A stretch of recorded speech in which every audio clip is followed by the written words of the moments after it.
Assalamu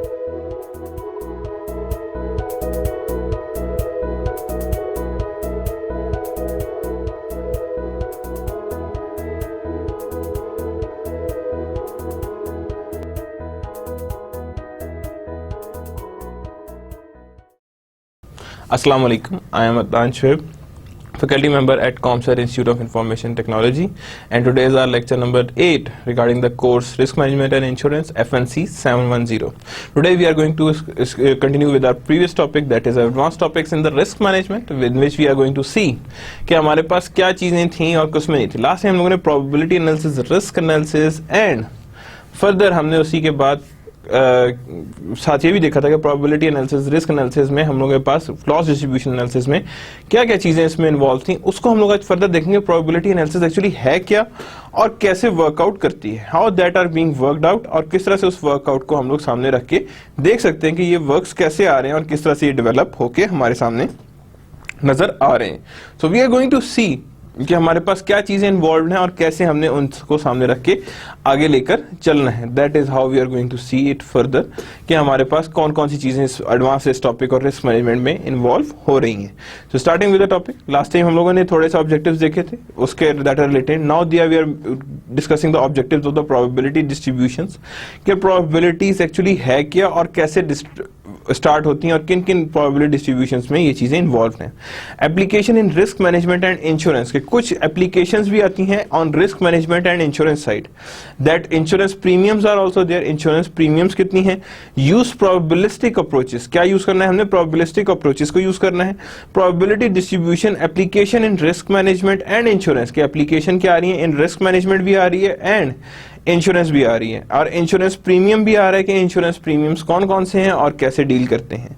and then there is the existence of using probabilistic approaches. किसको use कर रहे होते हैं, प्रोबेबिलिस्टिक अप्रोचेस को यूज कर रहे होते हैं और उसी को देख रहे होते हैं इसमें क्या चीजें हैं. तो today we are going to see some probabilistic approaches, और साथ ही कुछ चीजों को और भी देखेंगे. वो क्या क्या चीजें हैं, these are related to executor funds, कि एग्जीक्यूटर फंड्स क्या होते हैं, और इंश्योरेंस लेवल पे आप when we talk about insurance तो उसमें एट अ हेल्थ लेवल, यानी हेल्थ की जब बात करते हैं मेडिकल लेवल पे इंश्योरेंस कैसे और किस तरह से आती है और किस तरह से एग्जिस्टेंस में दिखाती है कि ये हमारे पास इतनी एग्जिस्टेंस में इंश्योरेंस आ रही है हमारे पास. जब हमारे पास इंश्योरेंस आ रही होती है तो उसी के हिसाब से हम उसे लेकर आगे चल रहे होते हैं कि हमारे पास ये इंश्योरेंसेज हैं जो एग्जिस्ट कर रही हैं, कि ये हमारे पास इंश्योरेंसेस नजर आ रही हैं.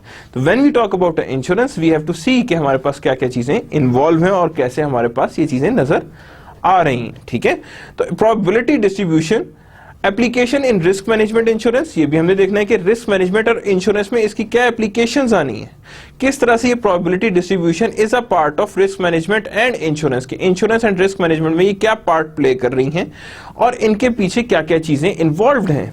That we are going to see कि ये हमारे पास क्या क्या चीजें इसमें इन्वॉल्व हैं और कौन कौन सी चीजें हमें इसमें नजर आ रही हैं कि हमारे पास क्या चीजें एग्जिस्ट कर रही हैं. So that we are going to see with the further trends कि हमारे पास क्या क्या चीजें इसमें इन्वॉल्व हैं. तो probability distributions are there, application in risk management and insurance are there, and insurance premiums are also there. तो यूजिंग प्रोबेबिलिस्टिक अप्रोच आ रही, there exist a probabilistic approach. हमने उस प्रोबेबिलिस्टिक अप्रोचेस को भी देखना है कि कौन कौन सी इनमें इन्वॉल्व है और कौन कौन सी हमारे पास आएंगी. और executor funds and health insurances को भी हमने देखना है कि उसमें किस तरह से कौन कौन से लॉसेस हैं, किस तरह प्री डेथ्स को डील करना है, किस तरह नॉन प्री डेथ्स को डील करना है, ताकि आपको पता हो कि इंश्योरेंस की वर्किंग्स कैसे हैं और कैसे इंश्योरेंस वर्कआउट करती है और किस तरह से वर्कआउट करके सामने आती है. First, talking about a probability distribution. When we talk about a probability distribution representation of all possible events along their associated probability, कि जितनी possibility of events हैं उन सबको आप सामने रखें और सामने शो करें कि हमारे पास इतनी probability हर एक से related exist कर रही है. So that means representation of all possible events along with their associated probabilities, कि जितनी भी हमारे पास probabilities associate हो रही होती हैं उन सारों को हम सामने रख के उसकी रिप्रेजेंटेशंस को सामने लेकर आए. तो that is representation of all possible events along with their associated probabilities, कि हम लोग सारे इवेंट प्रेजेंट करें ऑन देयर एसोसिएटेड प्रोबेबिलिटीज को. Example, total number of points rolls with a pair of dice. Simple सा केस है, बहुत आराम से ये वर्कआउट करता है कि व्हेन वी टॉक अबाउट अब आउटकम्स किसकी बात करते हैं हम, आउटकम्स की। तो यहाँ पे आउटकम क्या है, एक डाइस है, डाइस में कितनी आउटकम्स होती हैं, अब 1 आएगा या 2 आएगा या 3 आएगा या 4 आएगा या 5 आएगा या 6 आएगा। तो जब हमारे पास 6 और 5 आएगा तो इसका मतलब है 2 भी आ सकता है, 3 भी आ सकता है, 4 भी आ सकता है, 5 भी आ सकता है, 6 भी आ सकता है, लेकिन 7 आउटकम्स है ना, ये नंबर ऑफ आउटकम्स है। लेकिन यहाँ पे हमारे पास कितने डाइसेस हैं, that is pair of dice. Pair of dice का मतलब क्या है कि 2 डाइसेस हैं, तो हर एक में कितने डाइस, कितने वैल्यूज आ सकती हैं, 6 हैं, यही बात है ना, दोनों में कितनी वैल्यूज आ सकती हैं, 6। तो 6 इंटू 6 दैट इज 36। 2 की ऑप्शन क्या है, यहाँ पे हम कहेंगे कि 1 आ जाएगा। 3 की ऑप्शन क्या है, दैट इज 7, यानी कि हमारे पास 12, यानी कि अब कैसे 6 अगर एक डाइस पे है और दूसरे में अगर 1 आए तो यानी 6 + 1 क्या आएगा, 7 आएगा। 6 + 2 क्या आएगा, 7 आएगा, यानी 1 डाइस पे 6 आया और अदर्स डाइस पे क्या आएगा, 2 आया। और 6 + 3 आ गया तो 9 आ गया, 6 + 4 आ गया तो 10 आ गया, 6 + 5 आया तो 11 है, और 6 + 6 यानी दोनों पे 6 आए, दोनों डाइसेस पे, तो इसका मतलब है 12 है। तो यानी हमारे पास आउटकम क्या है, या तो 2 हो सकती है, एक नहीं आ सकता। क्यों नहीं एक आ सकता, डेफिनेटली दोनों डाइसेस में मिनिमम वैल्यू क्या है, 1। तो अगर दोनों साइड पे 1 आएगा तब भी 2 ही आएगा, लेकिन ये नहीं हो सकता कि एक डाइस पे 1 आए दूसरी डाइस पे कुछ ना आए। That is not being possible, ये पॉसिबल ही नहीं है कि अगर एक डाइस पे ये आ रहा है तो दूसरी डाइस पे क्या आएगा और वो कैसे डील आउट करेगा। तो दैट मीन्स कि हमारे पास दोनों चीजें सामने रख के सोचना है कि हमने हमारे पास कैसे और किस तरह से डीलिंग्स आनी है। तो आउटकम्स आर देयर, आउटकम्स को हमने सामने रखना है कि आउटकम्स हमारे पास क्या हैं, और आउटकम्स को सामने रखना है, that is outcome 2, 3 and 4, 5, 6, 7, 8, 9, 10, 11, 12। Now their probabilities existence, क्या आ रहा है हमारे पास, probabilities existence आ रही है, और उसमें क्या आ रहा है हमारे पास 1 of 36, 2 of 36, 3 of 36, 4 of 36, 5 of 36, यानी एक प्रोबेबिलिटी है कि हमारे पास ये आएगा, 2 प्रोबेबिलिटी है कि हमारे पास 3 आएगा। क्या प्रोबेबिलिटी है, यानी एक डाइस पे 2 आए दूसरे में 1 आए, या पहले में 1 आए दूसरे में 2 आए। तो यानी हर एक की प्रोबेबिलिटीज हमारे सामने एग्जिस्ट कर रही है कि कितनी चांसेस हैं कि हमारे पास ये प्रोबेबिलिटीज एग्जिस्ट करेंगी। तो गौर से देखें तो यहाँ पे क्या आ रहा है, 1 2 3 4 5 6 5 4 3 2 1, एक तरह से हमारे पास रिवर्स में चल रहा है कि हमारे पास क्या है, 6 तक जा रहे हैं, उसके बाद रिवर्स में हमारे पास आ रही है। यानी हर एक चीज की प्रोबेबिलिटीज उसी के हिसाब से रिड्यूस्ड फॉर्म में आ रही है और रिड्यूस्ड फॉर्म में ही नजर आ रही है। डिफरेंट इवेंट्स कौन कौन से हो सकते हैं, म्यूचुअली एक्सक्लूसिव इवेंट्स हो सकते हैं, कलेक्टिवली एग्जॉस्टिव इवेंट्स हो सकते हैं, और इंडिपेंडेंट इवेंट्स हो सकते हैं। म्यूचुअली एक्सक्लूसिव इवेंट्स कौन कौन से होते हैं, the probability of 2 mutually exclusive events occurring at the same time, यानी कि 2 probability of 2 mutually exclusive that are occurring at the same time. Moreover दोनों में से कोई एक सिलेक्ट हो सकता है, क्या हो सकता है, दोनों में से कोई एक सिलेक्ट हो सकता है, दोनों सिलेक्ट नहीं हो सकते। तो probability of 2 mutually exclusive events occurring at the same time, दोनों क्या हो रहे हैं, एट द सेम टाइम आ रहे हैं, और उसी के हिसाब से हम कह रहे हैं that are known to be as are mutually exclusive events. हमारे पास क्या चीज आ रही है, म्यूचुअली एक्सक्लूसिव इवेंट्स भी आ रहे हैं। कलेक्टिवली एग्जॉस्टिव, क्या है वो, कलेक्टिवली एग्जॉस्टिव इवेंट्स होते हैं, यानी कि सारे के सारे एक टाइम पे स्टार्ट होने और एक टाइम पे एंड होने। और the third one is the independent events, कि हमारे पास इंडिपेंडेंट इवेंट्स भी एग्जिस्ट कर रहे होते हैं, कि इंडिपेंडेंट इवेंट्स हमारे पास कैसे और किस तरह से आ सकते हैं, और कैसे हमारे पास इंडिपेंडेंट इवेंट्स अकर हो रहे होते हैं। तो यानी मीन्स टू से we are going to see कि हमारे पास इंडिपेंडेंट इवेंट्स कैसे और किस तरह से सामने आ रहे होते हैं। प्रोबेबिलिटी डिस्ट्रीब्यूशंस आती है, मेजर ऑफ सेंट्रल टेंडेंसी, सबसे पहली इंपॉर्टेंट चीज क्या आती है, measure of central tendency. Last time मैंने बात की थी क्या चीजें रिक्वायर्ड होती हैं, मीन, मीडियन एंड मोड। क्या क्या चीजें इन्वॉल्व है, मीन भी इन्वॉल्व है, मीडियन भी चाहिए, और मोड भी हमें साथ साथ ही रिक्वायर्ड है।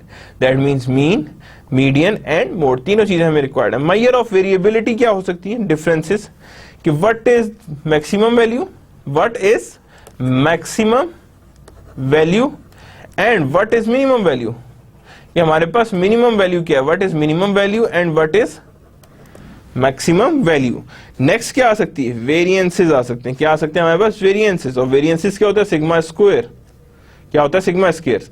और इसी का अंडर रूट लेते हैं तो हमारे पास क्या चीज आ जाती है, that is of standard deviation. क्या चीज आ जाती है हमारे पास, that is known to be as our standard deviations, कि हमने स्टैंडर्ड डेविएशंस को कैलकुलेट करना शुरू कर दिया है, कि यहाँ पे हमारे पास स्टैंडर्ड डेविएशंस किस तरह से और कैसे जनरेट होकर हमारे सामने आती हैं, और उसका हम लोगों ने कैसे चेकआउट करना है कि हमारे पास कितनी डेविएशंस है, कितनी वेरिएशंस एग्जिस्ट करती हैं। Coefficient of variations, coefficient of variations क्या है, यूनिटलेस मेजर। अब ये क्या है कि per unit increase in value, per unit increase in value, how much is the increase of overall risk या स्टैंडर्ड डेविएशन, क्या कहेंगे, ओवरऑल रिस्क या स्टैंडर्ड डेविएशन में कितना इंक्रीज आया और कितनी वैल्यूज उसके हिसाब से चेंजेस आई हैं और कितने वैल्यूज में चेंजेस एक्सपेक्टेड हैं कि इतने चेंजेस हमारे पास आएंगी। तो हर एक के हिसाब से हमने देखना है कि हमारे पास वैल्यूज कितनी आ रही हैं। सो यहाँ पे लूज यूजलेस मेजर था और यहाँ पे कोफिशिएंट ऑफ वेरिएशंस भी, यहाँ पे क्या चीज आ रही है हमारे पास, that is also includes the coefficients of variations, जिसको हमने कहा सीवी, क्या कहते हैं उसे हम, that is known to be as our CV, that is the coefficients of variations. Now there exist a probability distribution. अब प्रोबेबिलिटी डिस्ट्रीब्यूशन में तीन तरह के बने हुए हैं, याद रखिएगा। एक तो ये है जो टॉप पे आ रहा है, एक थोड़ा सा फ्लैटर्ड है, क्या है वो, हल्का सा फ्लैटेड है, फैला हुआ है। तो जब वो फैला हुआ है तो इसका मतलब है that is being a bit flatted one. और यहाँ पे क्या है, एक ये आ रहा है हमारे पास और एक क्या आ रहा है हमारे पास, ये आ रहा है। अब गौर से देखें तो इसका भी मीन आ रहा है और इसका भी बी का भी मीन है और उसका भी मीन ए और मीन बी, यानी दोनों के मीन्स आ रहे हैं। अगर मैं यहाँ पे सिर्फ आपसे क्वेश्चन रेस करूं कि इनमें से विच इज मोर एक्यूरेट, तो क्या कहेंगे, definitely the one with the more height, क्या होगा वो, the one with the more height has a more accuracy of value, more less standard deviation, यानी standard deviation उसकी less होगी, यानी standard deviations कम से कम आएंगी। तो जब उसके पास standard deviation कम से कम आएंगी तो that means it has a different value, क्या आ रही होगी उसके पास, different values आ रही होंगी और different values के हिसाब से ही वो आगे लेकर चल रहा होगा। तो that means there existence of different values and different items, यानी different items भी आ रहे होंगे और different values भी सामने हमारे आ रहे होंगे। तो that means there exist a different items and there exist a different values. तो यहां पे हमारे पास आ गया कि दैट मींस एक तो स्कैटर्ड आ रहा है और एक बिल्कुल ओवर से आ रहा है। याद रखिएगा जो हाइट है इसको कहते हैं, जब हम कहते हैं इट इज बीइंग सेंटर्ड, यानी क्या हमारे पास ये सेंटर्ड आएगा तो इसका मतलब है दैट इज सेंटरली स्क्यूड, यानी ये जो सेंटर हायर पॉइंट सेंटर में आ रहा है that means it centrally skewed. लेकिन जैसे हम इसकी हाइट की बात करते हैं, height is always be measured by kurtosis. किससे मेजर किया जाता है, उसे हम कोर्टोसिस से मेजर किया जाता है। जो कोर्टोसिस हमें ये बताता है कि इसकी हाइट किस लेवल तक जाएगी और कहां तक इसकी हाइट ने जाने, at what level that height goes, और उस लेवल पे कहां तक वो हाइट जा सकती है और कैसे उसकी हाइट को आगे लेकर हमने चलना है। That means how we are going to measure the kurtosis. तो इसका मतलब है the lower the kurtosis higher will be the lower the kurtosis, जो इसकी हाइट की बेस पे होता है, higher will be your SD, क्या आएगा, higher will be your SD. और इसी तरह हायर कोर्टोसिस, यानी कोर्टोसिस हमारे पास क्या आ रहा है, हायर आ रहा है kurtosis, higher will be SD, यहां पे हायर एसडी होगी and there is a lower SD, यानी जितनी हाइट ज्यादा है उतनी कम वेरिएशंस हैं और जितनी हाइट कम है उतनी वेरिएशंस ज्यादा हैं, यानी these are being inversely related. क्या है ये, इनवर्सली रिलेटेड है और इनवर्स रिलेशनशिप इसमें नजर आता है कि हाँ जी इतना इनवर्स रिलेशनशिप हमारे पास एग्जिस्ट कर रहा है और उस रिलेशनशिप को हम सामने रखते हुए ही आगे काम कर रहे हैं कि that much how we are going to do, के हमारे पास इतनी वेरिएशंस एग्जिस्ट कर रही हैं और इतनी वेरिएशंस हमारे पास सामने नजर आ रही हैं। तो that means that much variations that can exist, और इतनी वेरिएशंस को हम सामने रख के आगे लेकर चलते हैं। Now there exists a gross premium, यानी ग्रॉस प्रीमियम भी एग्जिस्ट कर रहे हैं। These are the types of insurance premiums, कि इंश्योरेंस प्रीमियम्स के अंदर क्या क्या चीजें एग्जिस्ट कर रही हैं और उसमें हमारे पास ग्रॉस प्रीमियम्स कैसे और किस तरह से आ रहे हैं, यानी how these gross premiums are being identified, और इन ग्रॉस प्रीमियम्स को हम किस तरह से सामने लेकर आगे चलते हैं। ग्रॉस प्रीमियम, प्योर प्रीमियम यानी pure risk premium plus risk charge plus other loadings is known to be as a gross premium, यानी प्योर प्रीमियम भी आ जाएगा इसके अंदर, रिस्क चार्ज भी आ जाएगा और अदर लोडिंग्स भी, यानी in other words pure premium, risk charge and other loadings, यानी रिस्क चार्ज भी आ जाएगा, अदर लोडिंग्स भी आ जाएगा और प्योर प्रीमियम भी आ जाएगा, यानी प्योर प्रीमियम भी एग्जिस्ट कर रहा है, रिस्क चार्ज भी एग्जिस्ट कर रहा है, अदर लोडिंग्स भी। तीनों को जब ऐड करूंगा तो मैं कहूंगा दैट इज ग्रॉस प्रीमियम। क्या आएगा, ये हमारे पास ग्रॉस प्रीमियम है, यानी ग्रॉस प्रीमियम भी इसमें एग्जिस्ट कर रहा होगा। ठीक है, तो जब हमारे पास pure premium plus risk charge plus other loadings, तो these includes to form a gross premium. और pure premium equals to expected loss, किसके इक्वल होता है ये, एक्सपेक्टेड लॉस। अब यहां पे क्या आ रहा है, that is pure premium equals to expected loss. अब जारी बात है, ऊपर आपको प्योर प्रीमियम चाहिए तो जो एक्सपेक्टेड लॉस ईएल को हम क्या कह सकते हैं, that is known to be as our pure premium. क्या है वो हमारे लिए, that is known to be as our pure premium, कि expected loss is equals to our pure premium. Expected frequency equals to expected severity, यानी expected frequency किसके equal होती है, that is into expected severity, ये इसके equal आ रहे होते हैं कि that is known to be as our expected frequencies and expected amount to pay for expected loss, यानी expected amount कितनी पे करनी चाहिए for expected loss, यानी expected loss कैसे निकल रहा होता है, ये सिंपल सा केस है कि that means severity multiply by frequencies, क्या करते हैं हम, सिविरिटी मल्टीप्लाई बाय फ्रीक्वेंसी, यानी कि सिविरिटी करेंगे और साथ ही हम उसे मल्टीप्लाई करेंगे बाय फ्रीक्वेंसी, यानी फ्रीक्वेंसी के साथ साथ अब उसे हम मल्टीप्लाई भी करते जाएंगे कि कितनी कितनी मल्टीप्लिकेशन में इसकी वैल्यूज हमारे सामने नजर आ रही हैं, ठीक है। तो expected frequency into expected severity, कि एक्सपेक्टेड फ्रीक्वेंसी इतनी थी और एक्सपेक्टेड सिविरिटी इतनी आ रही है, ठीक है।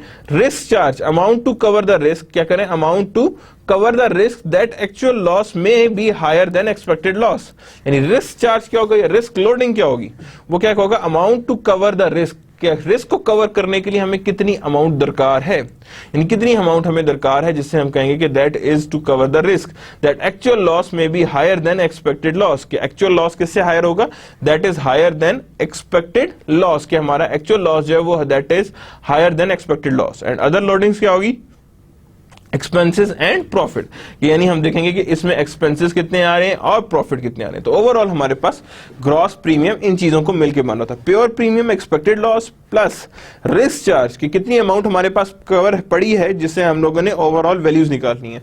और एक्सपेक्टेड लॉस मैंने कैसे निकालना है, अंडरस्टूड सी बात है, एक्सपेक्टेड लॉस मैंने निकालना है फ्रीक्वेंसीज मल्टीप्लाई बाय सिविरिटी, यानी जितनी भी फ्रीक्वेंसी है उसको मैंने मल्टीप्लाई कर देना है सिविरिटी से, यानी frequency and severity are being multiplied, यानी एक दूसरे के साथ उसे हम हल्का सा मल्टीप्लाई करेंगे और सिविरिटीज को सामने रख के आगे चलेंगे कि that much we have multiplied and that is the severity we have actually multiplied and form the value, कि इतनी हमारे पास वैल्यू और इतनी हमारे पास सिविरिटीज एग्जिस्ट कर रही हैं। Estimated amount to pay for expected loss, की एस्टिमेटेड अमाउंट कितनी है, that will be used to pay expected losses, कि एक्सपेक्टेड लॉसेस हमने इतने पे करने हैं और that is expected amount to pay, estimated amount to pay expected losses, और कितनी अमाउंट पड़ी उस लॉस को कवर करने की, that would also be there, कि इतनी अमाउंट हमारे पास पड़ी है to cover up that loss, ठीक है। एंड अदर लोडिंग्स क्या है, एक्सपेंसेस एंड प्रॉफिट, यानी एक्सपेंसेस कितने चाहिए और प्रॉफिट कितने चाहिए, that are being other loadings, कि इतनी लोडिंग्स हमें दरकार हैं कि हमने इतने एक्सपेंसेस एंड प्रॉफिट्स को जनरेट करना है and that is for the other loadings. Now first चीज, risk charge and risk loading. What determines the size, magnitude and magnitude of risk charge, कि क्या क्या डिटरमिन करता है size magnitude of risk charge, कि क्या क्या चीजें हैं जिसने रिस्क चार्ज या रिस्क लोडिंग को डिपिक्ट करना है या डिटरमिन करना है, कैसे वो डिटरमिन होगा, किस तरह से वो डिटरमिन होगा, that we are going to see के रिस्क चार्ज को कैसे आता है।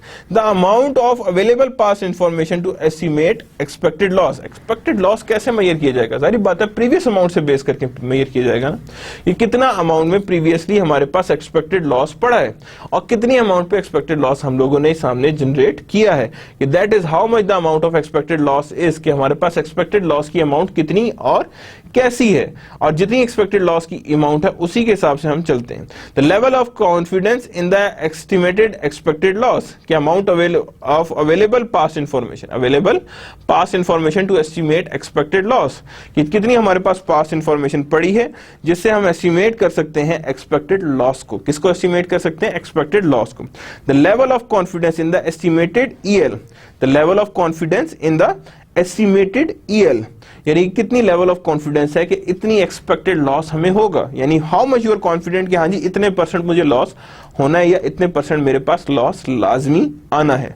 तो वो जो एस्टिमेशंस होगी वो हमें यहाँ पे क्लियरली बताते हैं कि यहाँ पे कितनी कितनी एस्टिमेशंस मेरे पास एग्जिस्ट करेंगी और कितनी एस्टिमेशंस मेरे पास आनी चाहिए। The higher the level of confidence in the estimated loss, the higher will be the risk charge, यानी यहाँ पे क्या आ रहा है, that is the higher level of confidence in the expected loss and higher will be the risk charge, कि जितना expected level of confidence ज्यादा होगा उतना ही रिस्क चार्ज ज्यादा होगा। क्या होगा हमारे पास, रिस्क चार्ज उसी के हिसाब से ज्यादा आएगा और उसी के हिसाब से हम ज्यादा चार्ज करके इसे आगे लेके चलेंगे। The number of loss exposures insured by insurer, ये कितने लॉस एक्सपोजर्स हैं, जितनी तरह के लॉसेस को वो एक्सपोज है जो इंश्योरर इंश्योर कराना चाहता है।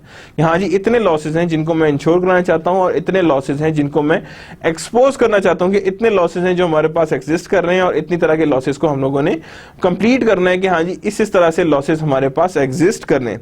The number of loss exposures insured by insurer, the size of loss exposure, कितना साइज होना चाहिए लॉस एक्सपोजर का। The risk charge for terrorism coverage would be dash than the personal automated insurance, यानी कि हमारे पास risk charge for terrorism coverage, किसको, terrorism coverage जो है would be higher than that for the personal automobile insurance, कि definitely terrorism का loss exposure बहुत ज्यादा है, तो that premium that risk charge would be higher than your any personal thing, चाहे वो कार हो चाहे कुछ हो किसी से भी हो, वो याद रखिएगा उस लॉस से उसे हमेशा ज्यादा होना है।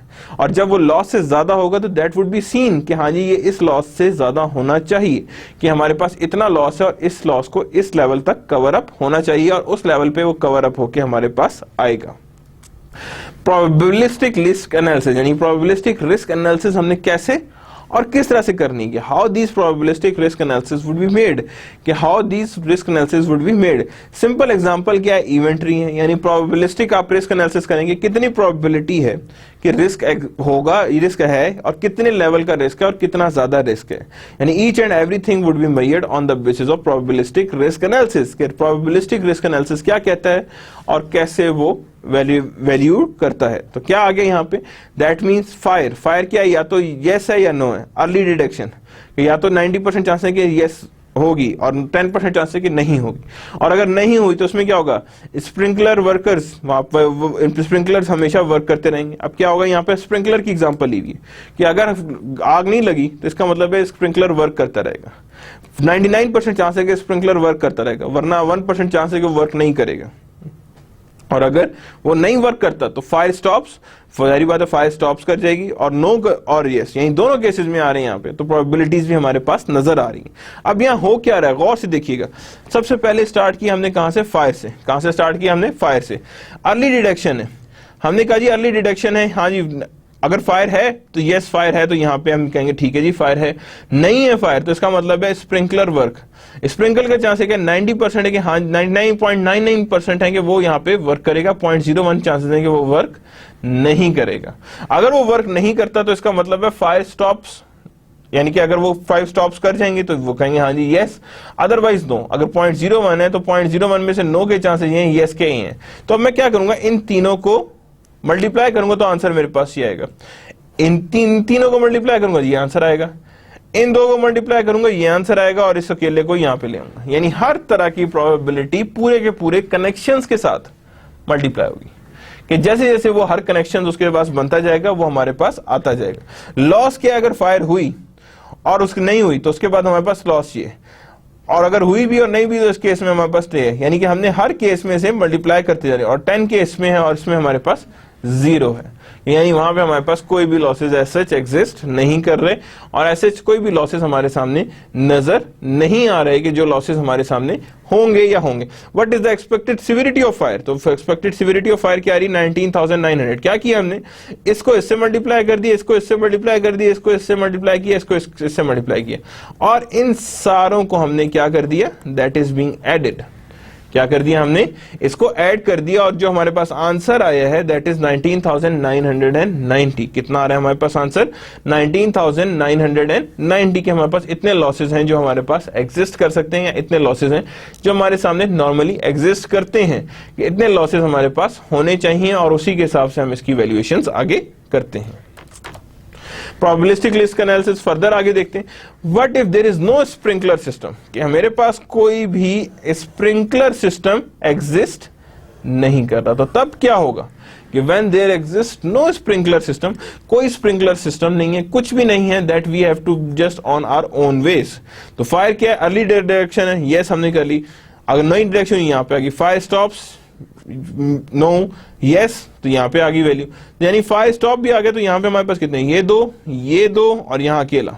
यहाँ पे क्या है, 10⁴ 4.0 एंड 0.90, यानी क्या आ रहा है 10⁻⁻4 0.099 एंड 0.90, यानी ये सारी चीजें हमारे पास एग्जिस्ट कर रही हैं, यानी हमारे पास प्रोबेबिलिटीज निकल आई हैं कि हमारे पास किस किस किस्म की प्रोबेबिलिटीज एग्जिस्ट कर रही हैं, और उन प्रोबेबिलिटीज को हम कैसे और किस तरह से देख रहे हैं। अब क्या करें, what is the severity of expected loss, क्या करें, 100 मिलियन को मल्टीप्लाई किया इससे, यानी this is multiply by this 10 million, this multiply by this and this multiply by this, और इन तीनों को जब ऐड किया तो मेरे पास आ रहा है 1.009 मिलियन। कितने आ रहे हैं मेरे पास? 1.009 मिलियन हमारे पास आ रही है कि ये हमारे पास expected severity of a fire है। क्या है ये? हमारे पास expected severity of a fire है कि हमारे पास सिविरिटी ऑफ फायर की वजह से एक्सपेक्टेड जो हमारे पास सिविरिटी है वो कितनी है? 1.009 मिलियन की हमारे पास सिविरिटीज हैं जो एग्जिस्ट कर रही हैं, जिसमें हमारे पास लॉसेज एक्सपेक्टेड नजर आ रहे हैं कि हाँ जी इतने लॉसेज हैं जो हमारे पास होंगे और इतने लॉसेज हमारे पास नजर आ रहे हैं कि ये लॉसेज हमारे पास रहेंगे और ये एग्जिस्ट करेंगे, कि ये हमारे पास आ रहे हैं। सो ये था हमारे पास कि एक्सपेक्टेड प्रोबेबिलिस्टिक रिस्क एनालिसिस कैसे और किस तरह से आ रहा है। Now we are moving towards the executor funds. किसकी तरफ जा रहे हैं हम? एग्जीक्यूटर फंड्स की तरफ जा रहे हैं कि एग्जीक्यूटर फंड्स कैसे और किस तरह से मैनेज करते हैं। When a person dies, there are some immediate expenses associated with the funeral and burial or other disposition of body. These services can be paid for an itemized basis or through package plan. यानी कि जब भी कोई person की death होती है तो there are some immediate expenses. क्या होते हैं? कुछ इमीडिएट एक्सपेंसेस आ रहे होते हैं जैसे funeral, burial and other dispositions. These services can be paid for an itemized basis. यानी ये सारी सर्विसेज जो है वो आपके कई दफा पैकेज प्लान में आ रही होती है। क्या आ रही होती है? आपके पैकेज प्लान में आ रही होती है कि ये हमारे पास पैकेज प्लान है और हमने इसी के हिसाब से चलना है। Average over $5,000 in addition to cost of cemetery plot and headstone. यानी कि ये हमारे पास लॉसेस हैं जो हमारे पास आ रहे होते हैं। याद रखिएगा जब आपकी लाइफ इंश्योरेंस हो रही है, these are the part of it, यानी ये इसमें ऑटोमेटिकली ये उसके पार्ट में एग्जिस्ट कर रहे होते हैं और ये पार्ट में ही आ रहे होते हैं कि ये हमारे पास 5,000 है। कितने हैं ये हमारे पास? 5,000 है in addition to the cost of cemetery plot, यानी कॉस्ट ऑफ सिमेट्री प्लॉट के अलावा ये एडिशनल है। क्या है ये हमारे पास? दीज आर बीइंग एडिशनल है जो हमारे पास उसके इंश्योरेंस के अलावा अलग से पैकेज प्लान में इंक्लूड हो रहे हैं कि ये हमारे पास एग्जिस्ट करेंगे। Soon after the funeral, soon after क्या चीज आ रही है? Funeral arrangement must be made for paying the deceased outstanding date. कि क्या करना पड़ेगा? सून आफ्टर फ्यूनरल अरेंजमेंट जो पे किया जाता है कि paying the deceased outstanding debts, के उसके जितने भी कर्जा जाते हैं, क्या है वो? जितने भी उसके कर्जा जाते हैं वो सबसे पहले पे किए जाएं। क्या किए जाएं? वो सबसे पहले पे किए जाएं और जितने भी कर्जा जाते हैं हम उसके अंदर ही उसे इसके अंदर गाइड करें और उसके हिसाब से उन कर्जा जात को आगे चेकआउट करेंगे क्या क्या उसके आउटस्टैंडिंग डेट्स एग्जिस्ट कर रहे हैं। And for transferring any remaining assets, क्या करें हम? And for transferring any remaining debts and personal effects to survivors, कि कोई भी रिमेनिंग आपके पास एसेट्स बचे हैं या कोई रिमेनिंग बच गया है, वो सबसे पहले आप क्या करें? पर्सनल इफेक्ट्स में सर्वाइवर को पे आउट करते हैं कि सर्वाइवर को ये सब चीजें मिल जाएं कि हमारे पास ये चीजें हैं जो सर्वाइवर के हक में हैं और उन चीजों को सामने रखना है। तो एग्जीक्यूटर फंड क्या होता है? जो आपके पास डेथ्स पे होता है उसके बाद सबसे पहले आप डेट्स पे करते हैं और जो बच जाता है, जो एसेट्स बच जाते हैं, that are paid to their personal effects, जो उनके पर्सनल इफेक्टीज हैं उसको वो पे आउट कर दिया जाता है। तो दैट मीन्स फ्यूनरल्स जो होते हैं या अरेंजमेंट्स जो हैं वो उसके बाद डिजीज आउटस्टैंडिंग डेट्स में आ जाते हैं और उसी के हिसाब से उनको पे आउट किया जाता है कि हमारे पास कितना और कैसे ये वैल्यू हो रहा है, यानी that how they are being valued, और उसी वैल्यूएशंस को हम सामने रख के आगे चलते हैं। तो that means these are the disease person जो हमें रिक्वायर्ड होते हैं कि जिसके थ्रू हम लोगों ने इसकी वैल्यूएशंस को आगे लेकर चलना होता है कि that is the value that we have been required कि इतनी वैल्यूएशंस हों। Now there is a table. अब यहाँ पे क्या है? Services that can be provided for arranged by the funeral director. ये कौन कौन सी हमारे पास सर्विसेज हैं जो रिक्वायर की जाती हैं कि for the arrangement of the funeral bye the funeral director, कि ये हमें सर्विसेज रिक्वायर्ड हैं और इन सर्विसेज को लेकर ही हमने आगे चलना है। पहला क्या है जी? Body preparation. Normally that when we talk about that body preparations आती हैं। एम्ब्लेमिंग यानी कि उसकी कवरेज आ गई है। Temporary refrigerator storage and clothes, यानी ये तीनों चीजें जो है हमें सबसे पहले चाहिए होती हैं for the preparation of the body, कि जैसे आपकी बॉडी प्रिपेयर हो रही होती है आपको ये सब चीजें फर्स्ट ऑफ ऑल रिक्वायर्ड होती हैं by embalming temporary refrigerator and storage, यानी हर चीज की जो कॉस्ट होती है उसमें बताई गई होती है। देखिए लाइफ इंश्योरेंस बहुत डिटेल्ड होती है, उसमें each and everything whatever you want that is being there, वो जो भी आप चाह रहे होते हैं वो इसमें ही चाहिए होता है और वही बॉडी प्रिपरेशन में आ रहा होता है। ठीक है। Then next thing is the transportation of a body. क्या आती है वहां पे? ट्रांसपोर्टेशन ऑफ अ बॉडी भी आ रही होती है। कितनी ट्रांसपोर्टेशन होनी है बॉडी की और किस किस तरह से उसको ट्रांसपोर्टेट करें। हीस रेंटल, यानी हीस रेंटल जितना भी आपने कोई भी आप स्पेशल कार ले रहे हैं उसका रेंटल लेंगे।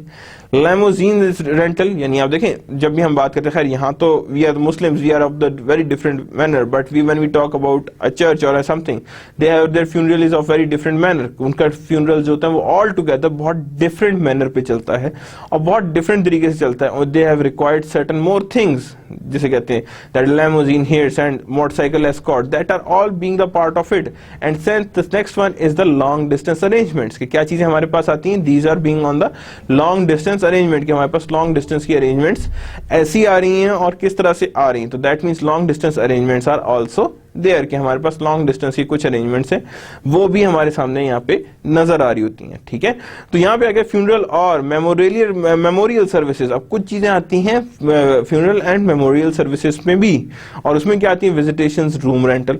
अब कोई विजिटर्स आए हैं उनका रूम रेंटल्स भी आएंगे, और उनके रूम रेंटल्स को आपने मैनेज भी करना है, कि जैसे जैसे आप उनके रूम रेंटल्स को मैनेज करेंगे, that are also being a part of it, कि हमने उस विजिटिंग रूम रेंटल्स को कैसे और किस तरह से मैनेज करना है, यानी how we are going to manage, कि हमने उस रूम रेंटल्स को किस तरह से लेकर आगे चलना है।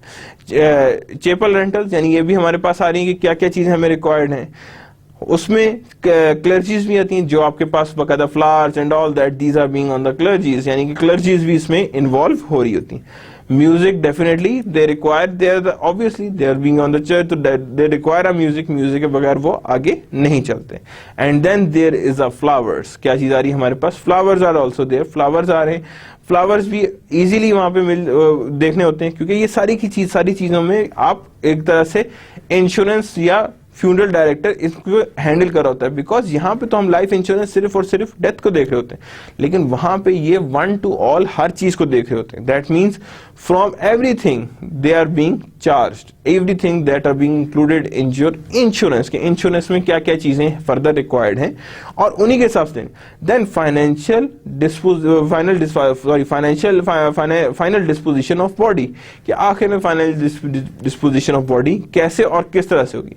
फॉर एग्जाम्पल कैस्केट रिक्वायर्ड है, that is known to be the ताबूत, जिससे हम लोग कहते हैं कि ये हमारे पास होगा किस तरह से, मतलब you know कि how these are being made and how they are being done. And then there is a symmetry referrals, कि symmetry referrals भी होती हैं, क्या होती हैं वहाँ पे, symmetry referrals, कि आपने जो जहाँ पे उसे दफनाना है उसकी क्या referrals जो है वो symmetry होंगी या क्या करना है, what are the means they are being made completely, जिसे कहते हैं हम लोग पक्की कब्र, तो उसी तरह हम लोग कहते हैं दैट इज सिमेट्री रेफरल्स। और उसके बाद है क्रीमेशंस, कि आपने उसके ऊपर कोई कैलीग्राफीज भी करानी है कि कुछ नहीं करानी है, कैलीग्राफी होनी है तो किस तरह की होनी है calligraphy. So that means we are going to see each and every item के हमारे पास कौन कौन सी कैलीग्राफीज या क्या चीजें हमारे सामने एग्जिस्ट करेंगी, जिसके थ्रू हम लोगों ने उसकी रेफरल्स को देखना है। And urns for storage of ashes, यानी for example when you talk about talk in India, there is urns of ashes, यानी कि वहां पे they would normally burns it and they require their ashes to be disposed of properly. तो that means कि वहां पे उस storage के लिए भी sometimes आपको स्पेशल रिक्वायरमेंट्स को कंप्लीट किया जाता है बाय अ फ्यूनरल डायरेक्टर। यानी ये सब कौन कर रहा होता है, these are being done by the funeral director. ये फ्यूनरल डायरेक्टर ही इन सब चीजों को देख रहा होता है। नाउ एग्जीक्यूटर फंड्स में और भी क्या, sometimes used to refer to these expenses, यानी ये कौन कौन से होते हैं, these expenses are known to be as a executor fund, because the executor of the state needs funds. Executor of the state क्या रिक्वायर करता है, दे रिक्वायर्स अ फंड, यानी कि they require, executor of the state needs funds, कि उसके पास funds आ रहे होते हैं, they require funds to pay the expenses. क्या करना होता है हमने, टू पे द एक्सपेंसेस, यानी the state needs a funds, funds he required होते हैं टू पे फॉर एक्सपेंसेस। किस चीज को पे कर रहे होते हैं, for expenses incurred as a result of death, यानी कि incurred as a result of death, because executor of the state जो भी इस चीज को इंश्योरेंस पे आ रहा है उसने ये सारे के सारे फंड्स पे करने फॉर द एक्सपेंसेस, यानी किसके लिए पे करने हैं, for the expenses incurred in the result of death, यानी किसके रिजल्ट में आ रही है, as a result of death. ये सारे के सारे फंड्स हमारे पास जनरेट हो रहे हैं और उन फंड्स को हम सामने रख के ही आगे चल रहे हैं। Executor fund expenses arises no matter when death occur, यानी एग्जीक्यूटर फंड हमेशा उस टाइम ही कवर अप होगा जिस टाइम पे ये एक्सपेंसेस स्टार्ट हुए, और जैसे ही एक्सपेंसेस स्टार्ट हुए तो याद रखिएगा वहीं पे जिस टाइम डेथ अकर हुई है उसी टाइम पे एग्जीक्यूटर फंड्स रिक्वायर होते हैं, यानी we require the executor funds, और उसी के हिसाब से हम उसकी वैल्यूज को देख रहे होते हैं। जिस टाइम भी डेथ अकर होगी उसी टाइम पे एग्जीक्यूटर फंड्स आपके रिक्वायर होंगे और उसी टाइम पे डेथ अकर होगी। Some expenses such as state taxes, some expenses कौन कौन से हो सकते हैं, such as state taxes may grow more burdensome, यानी कि सम एक्सपेंसेस क्या होंगे, such as state taxes may grow some more burdensome as a person ages and accumulate large number of wealth, यानी कि some expenses such as state taxes may grow more burden, यानी कि बहुत ज्यादा burden लगाती है, as some burdensome as a person ages grow, जैसी person की एज ग्रो करती है, and accumulate large amount of wealth, यानी कि किसको अक्यूमुलेट कर देती है, that is on the large amount of wealth, यानी कि लार्ज अमाउंट ऑफ वेल्थ भी इसमें क्या होती है, अक्यूमुलेट हो रही होती है, और अक्यूमुलेट होकर हमारे सामने नजर आ रही होती है कि that accumulation is being required, कि ये हमारे पास इतनी अक्यूमुलेशंस एग्जिस्ट कर रही हैं। तो that means some expenses such as state taxes may grow more burdensome as a person ages and accumulate large amount of wealth, कि हमारे पास लार्ज अमाउंट ऑफ वेल्थ भी नजर आ रही होती है। इनकम नीड्स ऑफ सर्वाइवर, क्या होती है यहाँ पे, इनकम नीड्स ऑफ सर्वाइवर, के जो सर्वाइवर्स हैं उनकी जाहिर बात है उन्होंने घर चलाना है, सब कुछ है, तो they require income needs of survivor, के सर्वाइवर की इनकम नीड्स भी हमें रिक्वायर्ड है कि हमारे पास इनकम कैसे कैसे आनी है और किस तरह से हमने उन्हें वैल्यू करना है। तो जैसे भी इनकम को हम वैल्यू करेंगे उसी के हिसाब से ये वैल्यूएशंस आगे चलेंगे। If someone is providing full or partial monetary support, कोई ऐसा है जो इनको सपोर्ट दे रहा है आइदर फुल आइदर पार्शियल, तो that means if someone is providing full or partial monetary support for other family members, के अदर फैमिली मेंबर्स को फुल और पार्शियल सपोर्ट दे रहा है, that person's death will affect the families financially as well as emotionally, यानी person's की death जो है वो फैमिली को ना सिर्फ फाइनेंशियली बल्कि इमोशनली भी अफेक्ट करती है। क्या करती है वो, फाइनेंशियली एंड इमोशनली दोनों तरह से उसे अफेक्ट करती है। As a person passes through different stages of life, यानी कि जैसे ही आपका पर्सन जो है वो डिफरेंट स्टेजेस ऑफ लाइफ से गुजरता है, तो दैट मींस के the degree to which others are financially dependent on him or her changes, यानी कि जैसे वो डिफरेंट एजेस ऑफ लाइफ से गुजर रहा है तो इसका मतलब है degree to which financially dependent on him, यानी जितना वो फाइनेंशियली डिपेंडेंट ऑन हिम होता है और हर चेंजेस, कि वो साथ साथ जितना ज्यादा उसकी एज गुजरती है उतना ज्यादा ही वो अपने फाइनेंशियली डिपेंडेंट होता है और उसी तरह के चेंजेस को वो सामने रख के देख रहा होता है that how these changes are being made, और उस तरह के चेंजेस को हम कैसे और किस तरह से एवेल्युएट कर सकते हैं या एग्जीक्यूट कर सकते हैं, that how we are going to execute this type of changes, और उसी तरह से उसकी डिपेंडेंसी जिस तरह से पर्सन्स पे आ चुकी होती है उसको हम लोग किस तरह से कवर अप करते हैं by covering the information income needs of the survivor, कि income needs of the survivor को कवर अप करके हम इसे किस तरह से कंप्लीट कर सकते हैं या किस तरह से सॉर्ट आउट कर सकते हैं जिस तरह ये कंप्लीट होती हैं, यानी that how these are being income needs of the survivor, के इनकम नीड्स किस तरह से कवर अप होती हैं बाय ऑफ अ सर्वाइवर, के सर्वाइवर की ये इनकम नीड्स कैसे और किस तरह से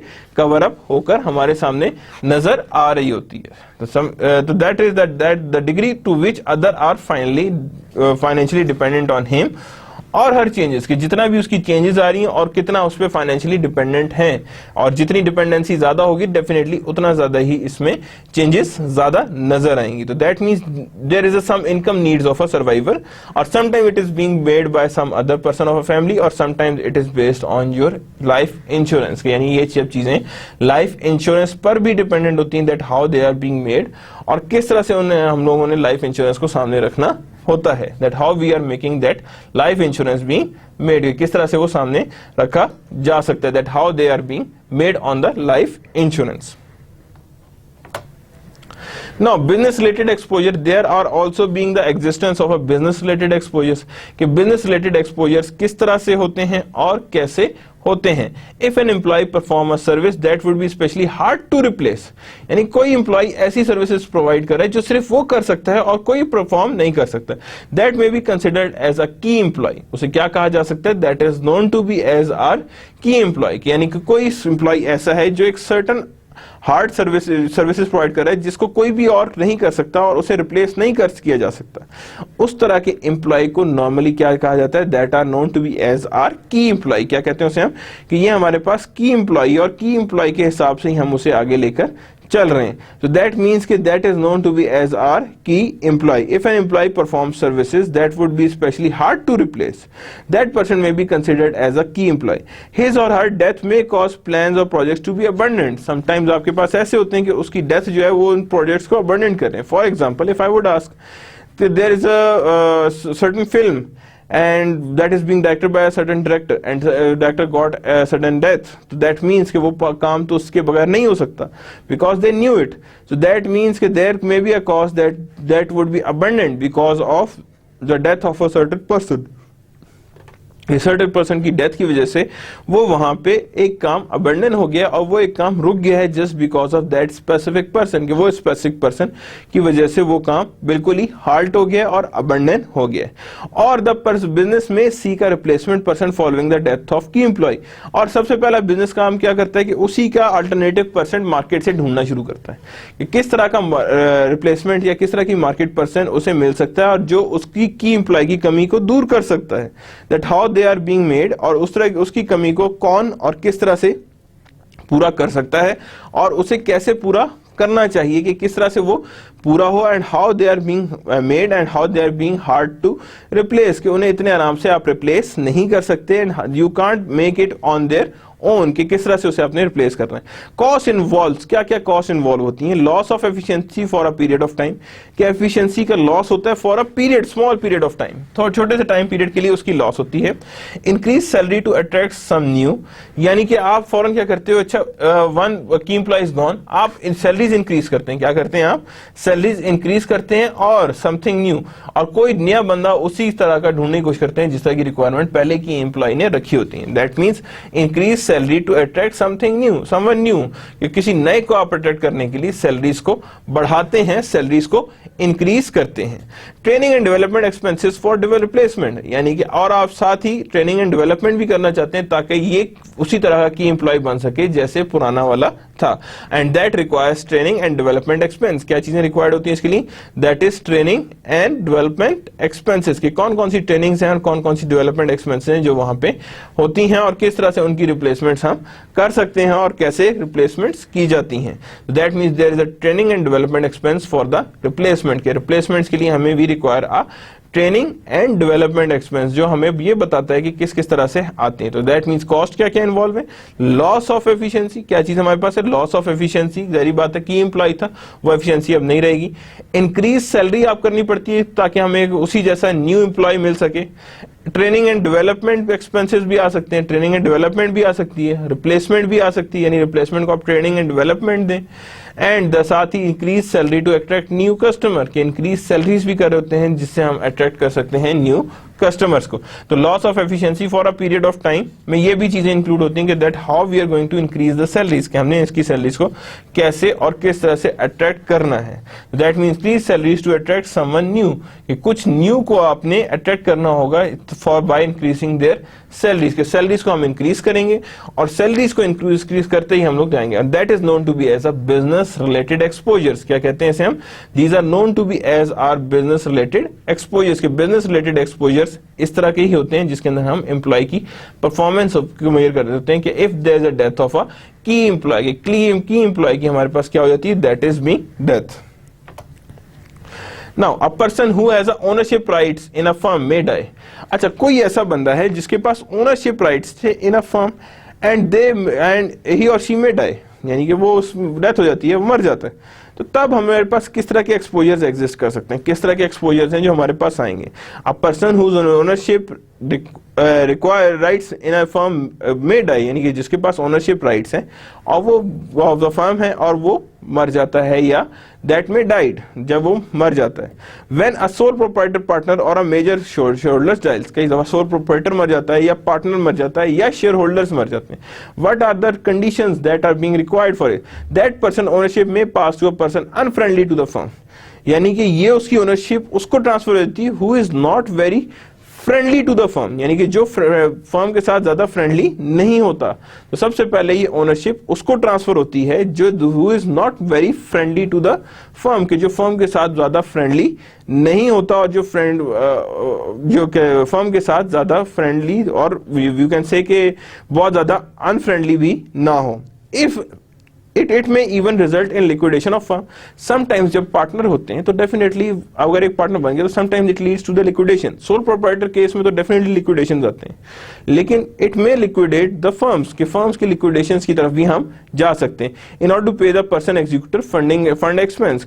किस लिए? ताकि हमें एग्जीक्यूटर को फंड दे सकें, यानी उसके आप ओवरऑल फ्यूनरल्स को हैंडल कर सकें, ताकि आपके पास एग्जीक्यूटर के फंड्स रिक्वायर्ड हों जिसके थ्रू आप इसकी ओवरऑल फ्यूनरल्स को मैनेज कर सकें। Sometimes it leads to the liquidations. किसको लीड कर जाती हैं? That is being towards the liquidations. के लिक्विडेशन से हमें पता लग जाता है कि ये किधर पे और कैसे लाई कर रहे हैं। कॉम्पिटिटर्स में obtain controlling ownership bye purchasing share. तो कॉम्पिटिटर्स क्या करते हैं? में ऑब्टेन कंट्रोलिंग ओनरशिप। की जो कॉम्पिटिटर होते हैं वो एकदम से कंट्रोलिंग ओनरशिप लेने की कोशिश करते हैं। कितनी ओनरशिप आ रही है? By purchasing shares. क्या आप शेयर परचेज करते हैं?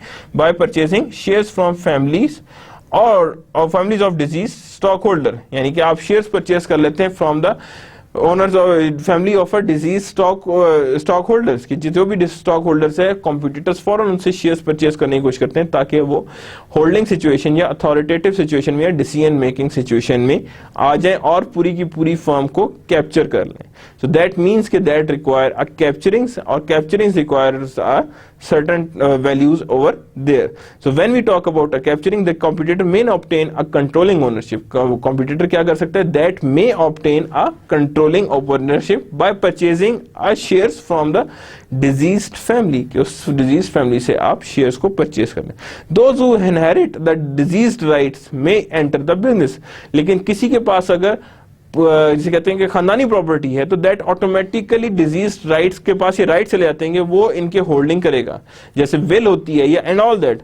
These are being the business related exposures के जिसमें automatically that is transfer to a families. किसको ट्रांसफर हो जाता है?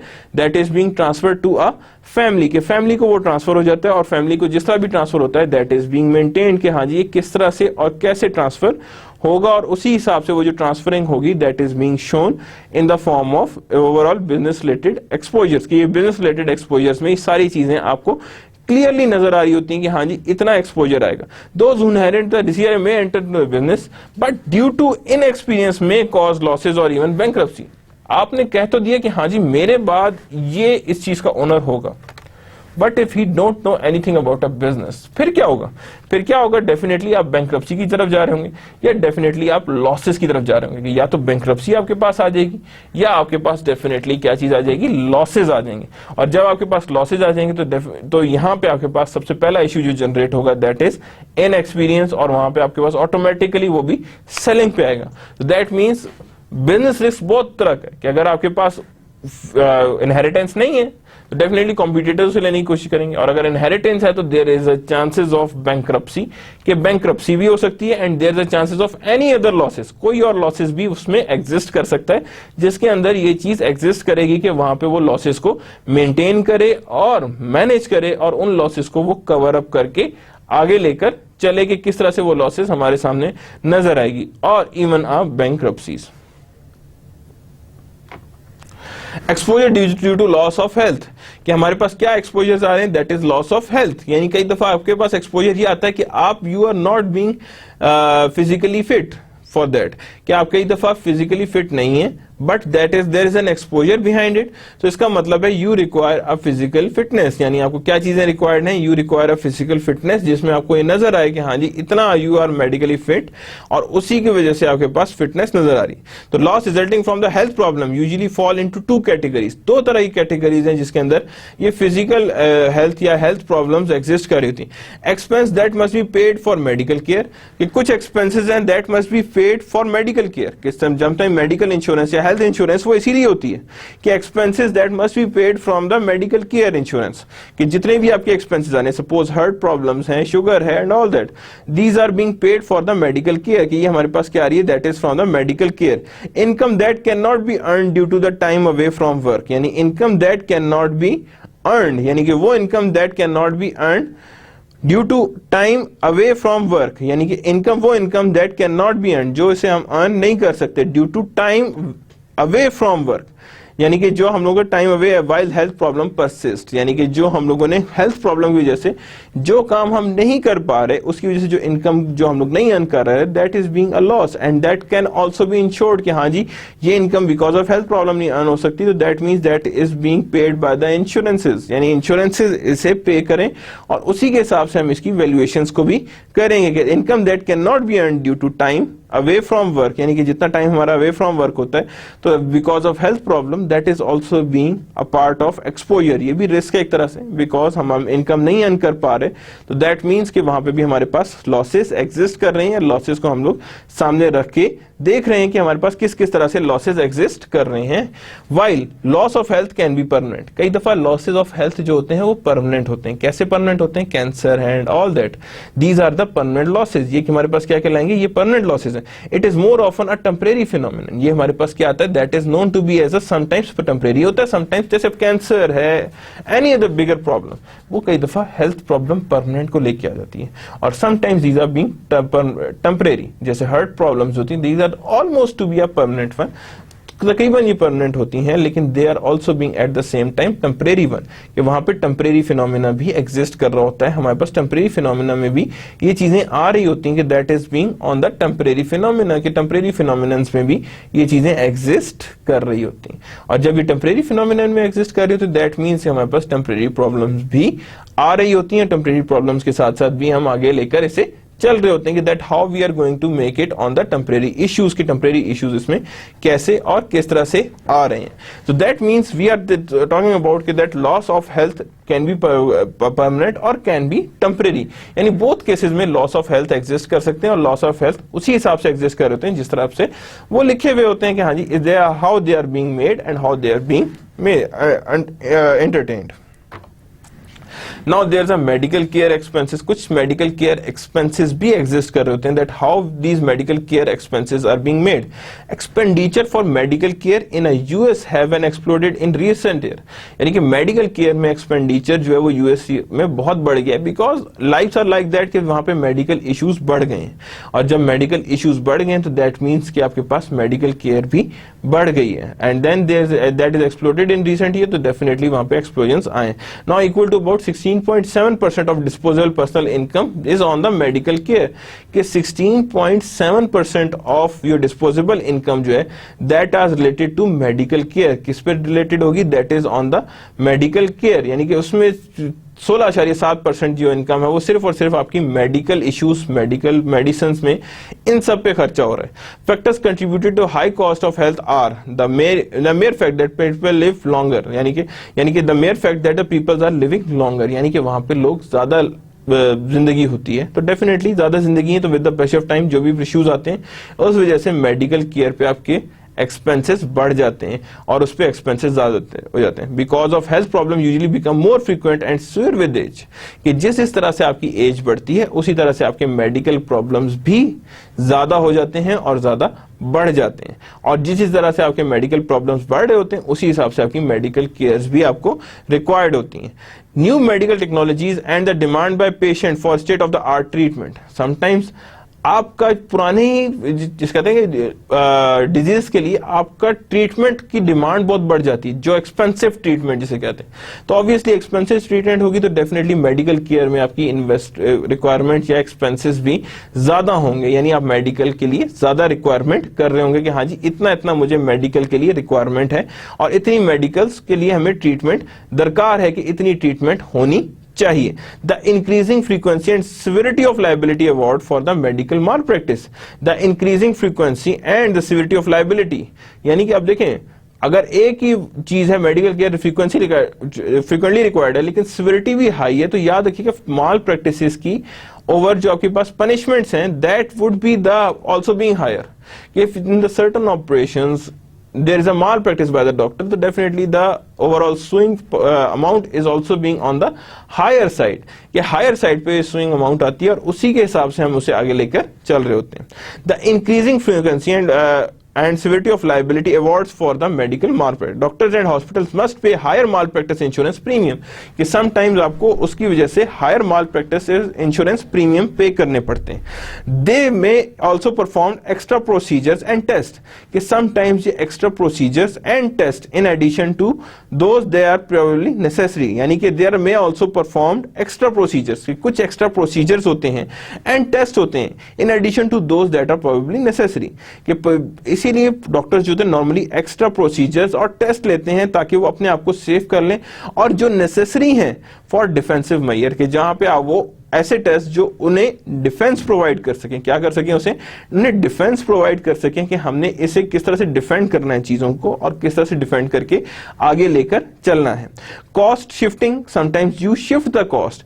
Higher hospital charges are assessed to some patient but not to other. यानी बेस्ड ऑन पेशेंट्स ही हायर कॉस्ट होती हैं, it is not based on any other things. लेकिन sometimes याद रखें ये लोग कॉस्ट शिफ्ट कैसे भी कर रहे होते हैं. Sometimes in many doctors they would sign a paper or a contract that if that something happened during the operation, all loss will be borne by a family holders. So that means that they would transfer or shift their losses and shift their overall responsibility to the families, ताकि वो अपने आप को save कर सकें, because they are only on the basis of treatment or a supporting of a person, but not at the cost of their own swings. यानी कि जितना भी उन पे केसेस होने, that is not being based on them, कि यानी इन चीजों पे वो बेस ना कर रहे हो. तो that is related to a cost shifting. तो that means medical care expenses कौन से हो सकते हैं, फैक्टर्स कौन कौन से आ रहे हैं, एक्सपेंडिचर्स कौन कौन से आ रहे हैं, एंड साथ ही हमारे पास क्या आ रही है, that is being cost shiftings आ रही है. क्या चीज आ रही है हमारे पास, that are being cost shifting, हमारी कॉस्ट कैसे कैसे और किस तरह से शिफ्ट आउट हो रही है. मेडिकल एक्सपेंसेस, केयर एक्सपेंसेस में हॉस्पिटलाइजेशन है. Approximately 37% of personal health care expenditure of US is attributable to hospital cost. यानी 37% ऑफ पर्सनल केयर एक्सपेंडिचर जो है that are related to hospitals. किससे रिलेट कर रही है, hospital, and that is a very large amount. कि यानी कि आपके पास 37% is based on medical care. तो डेफिनेटली रिस्क इज देयर, और इसीलिए insurance, health insurance is a increasing trend, कि लोग ज्यादातर हेल्थ इंश्योरेंस कराते हैं ताकि अपने आप को वो सेव कर सकें, ताकि अपने आप को वो बचा सकें, ताकि वो अपने आप को उसी के हिसाब से एक्यूरेटली प्रेडिक्ट कर सकें. Expenses are incurred for items. कौन कौन से एक्सपेंसेस के लिए इनकम होते हैं, रूम एंड बोर्ड, यानी कि बोर्डिंग है, आपने रूम लिया है वहां पे हॉस्पिटल में, हॉस्पिटलाइज हुए हैं तो डेफिनेटली वहां पे रूम है. लैब टेस्ट है, कोई टेस्ट करा रहे हैं, लैब की टेस्ट है, उसके लिए खर्चे आएंगे. सप्लाईज आएंगे, कुछ सप्लाईज हैं, सप्लाईज आपने देनी है. anything, any dressing, anything, these are all being a part of your prescriptions. Drugs, दवाइयाँ बहुत बड़ा major portion होता है when we talk about hospitals, that is of prescriptive drugs, यानी जितने भी आपके पास medicines या drugs हैं. Services by physicians, कोई physiotherapy and all that, जितने भी services हैं, these are also being a part of these expenses. Surgeons, nurses, all these are part of your expenses when we talk about a medical care.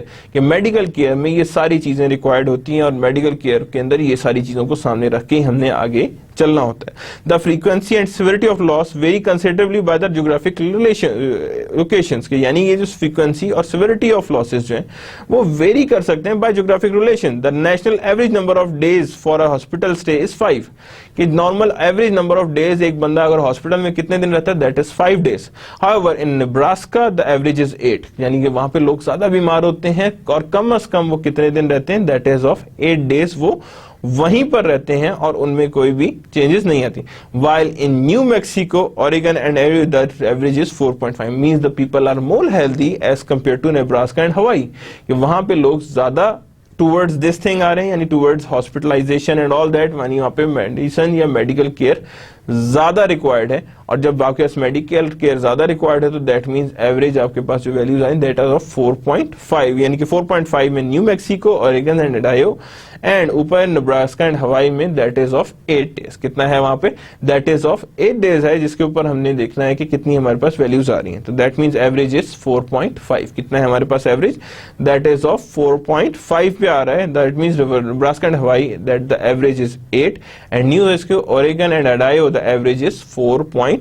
यानी इतनी हमारे पास averages exist कर रही हैं.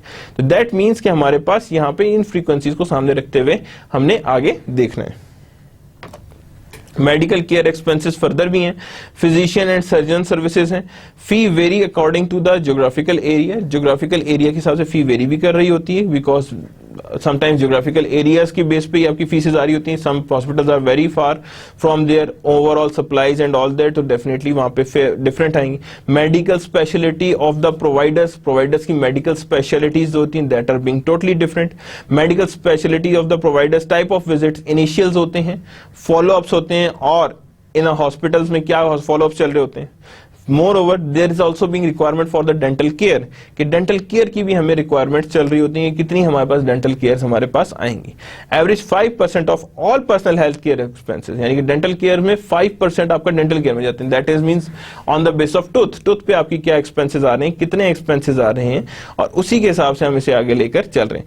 Some of the expenses are for major restorative work, यानी कि कुछ major expenses are restorative, for example there is a root canal treatment or whatsoever, these are all health care related, और इसमें भी आपको इंश्योरेंस रिक्वायर्ड है। तो आपने इंश्योरेंस में याद कि मेडिकल इंश्योरेंस में इन सारी चीजों को देखना होगा, तो तब आपके पास इंश्योरेंस डेवलप होगी। Means you have to develop the policy based on all these things, कि once you are being hired to develop a policy, क्या बनानी है आपने, पॉलिसी बनानी, तो यू शुड नो कि हाँ जी मेडिकल केयर में मैंने किन किन चीजों को सामने रख के आगे चलना है और किसके से चलना है। But many expenses result from procedure that are preventable, यानी बहुत सारे एक्सपेंसेस इस पे बेस कर रहे होते हैं दैट आर बेसिकली प्रिवेंटेबल, यानी जो प्रिवेंट किए जा सकते हैं। मेडिकल केयर एक्सपेंसेस आते हैं, प्रेस्क्रिप्शंस, ड्रग्स एंड अदर एक्सपेंसेस, ये भी उसमें थे।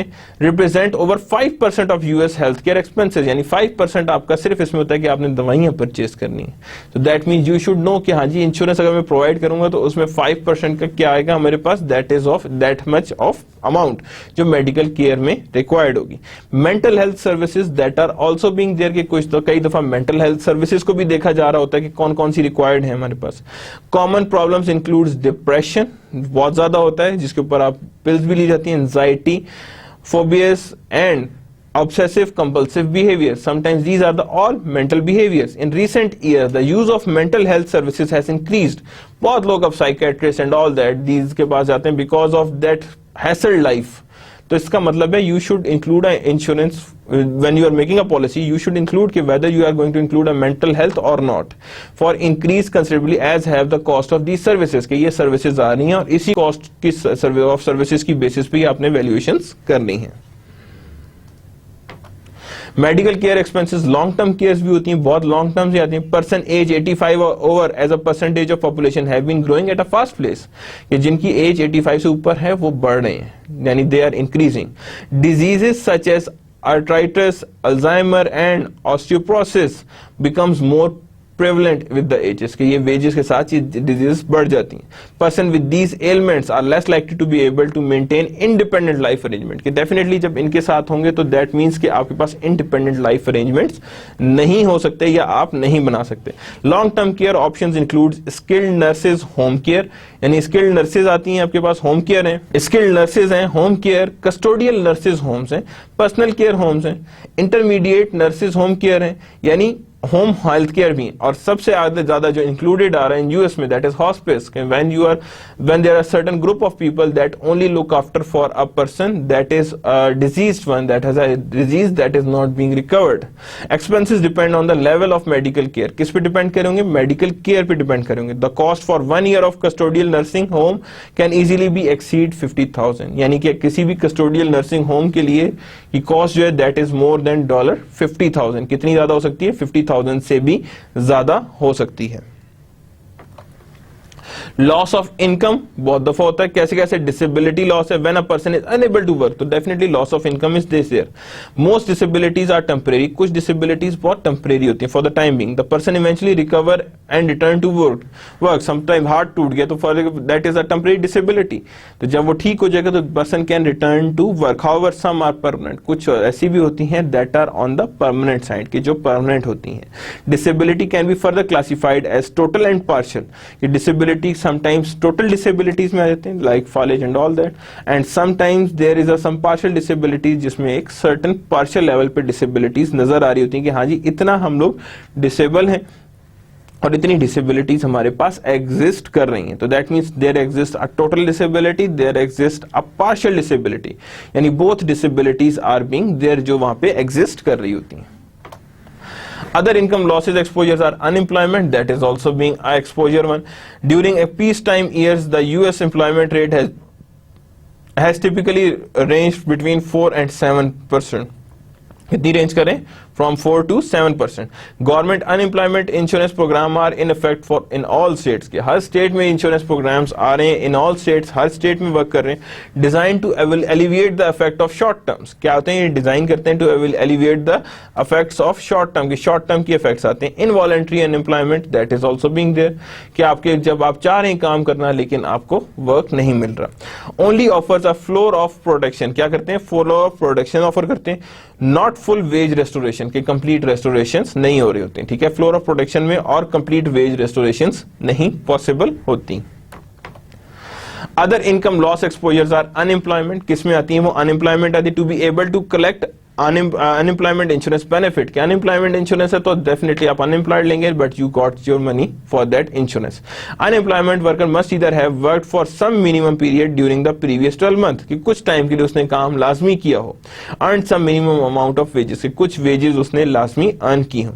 Most state requires a 1 week waiting period, कि कुछ स्टेट्स क्या रिक्वायर कर होते हैं? 1 week waiting period before benefit payment begin, कि 1 वीक तक इंतजार करते हैं और उसके बाद उसके बेनिफिट पेमेंट्स को स्टार्ट करते हैं. Claimants must be able to work if work is offered, यानी क्लेमेंट ऐसे हो that would be able to work if the work is offered, कि जब भी उन्हें वर्क मिले they are going to start the work. Other exposures of income losses and employment, the worker may be disqualified from receiving benefit. The worker may lose the benefit for a specified number of weeks or for a duration of unemployment. एक कुछ time के लिए वो वहाँ पे अपना benefit lose भी कर सकता है. और suffer a reduction in benefit, कि sometimes it would be reduction in benefit, कि जब आपको काम मिले आप फिर भी जानबूझ के ना करें. तो reason for disqualifications क्या होती हैं? Voluntary quitting a job, खुद जानबूझ के जॉब छोड़ देना without good cause, कि कोई cause के बगैर आप उस जॉब को छोड़ दें. Discharge for misconduct connected with the work, यानी डिस्चार्ज करें मिसकंडक्ट की वजह से, जो कोई भी मिसकंडक्ट है कनेक्टेड विद द वर्क, कि आपको कि अपनी गलती की वजह से आपको निकाल दिया जाए. रिफ्यूजल विदाउट गुड कॉज, यानी कि आपके पास कोई वैलिड रीजन नहीं है लेकिन आप रिफ्यूज कर दे जॉब को. To apply for expected suitable work, कि आपको एक सुटेबल वर्क के लिए अप्लाई ना कर पाए. And unemployment due to the labour dispute, कि अनएम्प्लॉयमेंट है just because of the labour dispute, के लेबर डिस्प्यूट की वजह से भी ये अनएम्प्लॉयमेंट है. Other income loss or retirement, there is highly probable that most young people will live the traditional retirement age of 65. Sources of income of elderly persons, payment from employment, retirement plan, federal society benefits होते हैं, social security benefit, part time earnings आ सकती हैं, investment income from financial assets are there, and public assistance भी होती है, कि sometimes public they are helping you. Unfortunately, many elder people have very limited amount of guaranteed income, बहुत limited amount of guaranteed income उनके पास होती है, and few financial or property assets. Experts believe 70 and 80% of pre-retirement income is needed, यानी 70 से 80% of income is needed to live for the end. For the retired married couple to maintain same standard of living, के उसी stand को maintain करने के लिए इतनी income required है. Also few people know exactly how long they will live, कि कितना लॉन्ग वो लिव करेंगे. People may outlive their retirement savings, के सेविंग्स के साथ साथ भी वो उससे ज्यादा भी वो रह लेते हैं जितना वो रहना चाहते हैं. So that's the end of the chapter number 4, and also being our end of lecture number 8. So what we have covered is about the retirements and also being unemployment and how these loss exposures are there. Next chapter we are going to see what we are going to involve with the marketing and risk management systems. That is chapter number 5 from the text that you already being given to you in the form of textbook of George Rizda. So that is the end of lecture number 8. Allah Hafiz.